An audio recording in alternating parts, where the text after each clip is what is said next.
All right, 5 reasons why LeBron should not come back to LA. And the main reason is AD. This brother right here is regressed. He's 30, he's an old 30, and he only plays 55 games a year. You can't really count on that. And let's see. Since he's been playing every game this year, he's been recording a good game every other game. So you can't rely on that. You can't rely on that, brother. And what happens if he gets another injury that takes him out for the rest of the year? Then what? It's LeBron again by himself carrying a team at the age of 39? Nah, there's no way you can do that. AD is a worse rebounder. He's a worse runner up and down the court.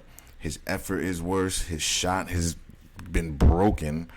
His post shots that he used to make last year, can't make him anymore. I don't know what's going on with him.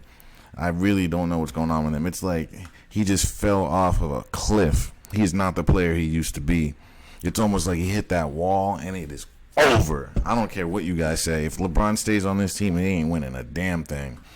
If I were him, I would just sit out next year for reason number 2, because you're not beating Denver.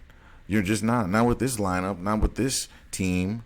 What, AD? You think AD is going to get better next year? He's going to be 31 next year, so he's going to be worse. He's not. This ain't AD from 5 years ago. This ain't AD just entering into the year. You guys got to think. He's been in the league for 10 years, but he's still 8 years LeBron's junior, and he still can't touch LeBron athletically, physically, condition, and he's way less durable. How are you 8 years younger and you're less durable and everything else I just said? So you can't rely on players like that. So they would have to get Kyrie, and if they don't have Kyrie, it's not going to work. Kyrie was at the game last night, and there were reports that LeBron wants him there, and he forced their hand and said that he's going to probably retire unless something's done. He didn't say those words, but he's saying he's thinking about retirement. That's basically telling the Lakers, if you don't make a move happen, I'm gone. And he's basically saying that. So I'm on his side with that one. They can't think that they're going to just run this back, because you'll probably lose to Phoenix. What if Phoenix does better? Phoenix is 1 player away. They got 2 wins. People would argue that Phoenix is better than your ass. So you think you're going to run it back with this same team, possibly lose some guys, and things going to be okay? Nah. So number 3, he's got 1 year left on his contract. So why would you even risk the heartache? Why would you risk the energy? Why would you risk injury?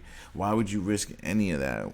If you could just relax this year, don't even play, and then next year you go wherever your son goes. That was his plan all along. He wants to play with his son.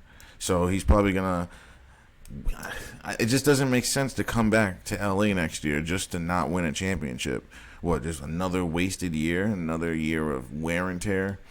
It doesn't make any sense for him to come back, because you know they're not winning it next year. They're just not. Unless they make a move, which would be part of number 2, getting Kyrie Irving, which they don't have a lot of cap space, which is the number 4 reason he should be leaving. So if they were going to get Kyrie Irving, some things would have to happen, some roster changes. They would have to end up trading someone. Basically, one of their pieces that got him to where they were this year would have to be traded in that piece to get Kyrie. So, like, there's no way you're getting Kyrie over without giving up guys like probably Austin Reeves, right? D'Angelo, well, he kind of sucks. Probably no one wants him. Hachimura might be in a conversation. So I just don't see how you can run it back with this team. You just can't. Because you bring Kyrie over and then you lose Hachimura and Austin Reeves. That hurts you, even though you get some superstar power. Because Kyrie doesn't play defense, really. So I don't know what LeBron's thinking with this. Like, I know he wants Kyrie there. There's reports of it. Stephen A. has said it. There's plenty of people that have reported LeBron wants him there. But at what cost? To whose detriment? So I just don't see that happening, man. This is a losing team next year. I think they got to the playoffs by the skin of their teeth, right? They got into the playoff games, and they made those trades 2 weeks prior, and that's the only reason they get in. Do you guys realize that? He had to play a play-in game, and that's the only reason they're in the playoffs. So if people thinking that this team can run it back with LeBron at 39 and then AD at 31 and think like it's back in 2020 again, You're terribly mistaken. Think about it. Back in 2020, LeBron was 35. He was in his prime still.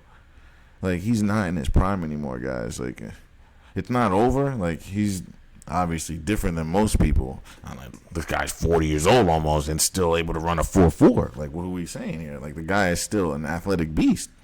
But he's still going to be 39. So you can't ask him to carry a team. Like, it's about time. Like, when is LeBron's management going to find him a legitimate number 2 who can be better than him and be an actual number 1? Like, what is it going to take for someone to finally take that mantle and be the guy? Kyrie couldn't do it. AD couldn't do it. D Wade couldn't do it. Let's just go down the list. Shaq couldn't do it. It's like anyone that plays with LeBron can't take that number 1 role, no matter how hard he tries to make them do it. They just will not do it. And I don't know what it's going to take. Is it going to take his son? We're going to have to wait and see. It's going to take another year and a half, roughly 2 years before we see that happen. So, I mean, that would be interesting to see how his son plays with him. That would be pretty cool. I'm pretty sure he wants to be the first person ever to win a championship with his son. Now, I wouldn't be surprised if it happens. Make your bets now. But we still don't know where they're going to go. It all depends on where Bronny gets drafted. Let's say, what if Bronny gets drafted by the Miami Heat? Well, now guess what? You get Bronny and LeBron James. Like, it's going to be interesting to see what happens in 2 years. But this coming year, the man should just take a seat, man. I think it would do better for his basketball life if he still wants to play another 4 or 5 years. Playing next year doesn't help you do that, especially if you hurt your knee or your ankle or just something nagging that just shortens your time. This team ain't worth it, man. They showed you they're not going to fight. They're not going to crawl. They're not going to scratch. They're not going to do anything at all. They're just going to lay down. Anthony Davis, with all the money he gets paid, he's supposedly a champion, did nothing for you, gave you nothing really. It's just he was a role player almost. He got reduced to. Like, I know he dropped 40 the other night, but a dead clock is right twice a day. Like, this man is unreliable. He was reliable 1 year, and even that year was a shortened year. You played 56 games that year, COVID year, right? So that's why people aren't even counting that. They're like, you didn't even play a full year, and then you were playing with no fans at the game, so it's kind of just like no one really gives them credit for that, nor should you really. Like, this was their year to show that year wasn't a fluke. So I don't know what to really make of this team. All I know is he should not be playing next year. It doesn't do him any good, any favors, unless they get a third superstar somehow, some way. Because he's not going to be a superstar anymore. I don't care how much of a fan you are of him. He's going to be 39, man. He's trying to just kick back, chill, coast through the season, get to the playoffs, and win. That's all he's trying to do. He's not trying to just kill it through the regular season anymore. Because he knows. He understands the regular season doesn't mean anything. It doesn't. And if he does play next year, I guarantee you the Lakers aren't going to play like amazing and be an amazing team in a regular season. It's going to be a lot like this year where they just sneak in again because dudes are tired, man. They're tired. You can tell. It's draining. It's over almost. You can really feel it. Guys are not trying to play 82 games at all, man. At all. Not even slightly.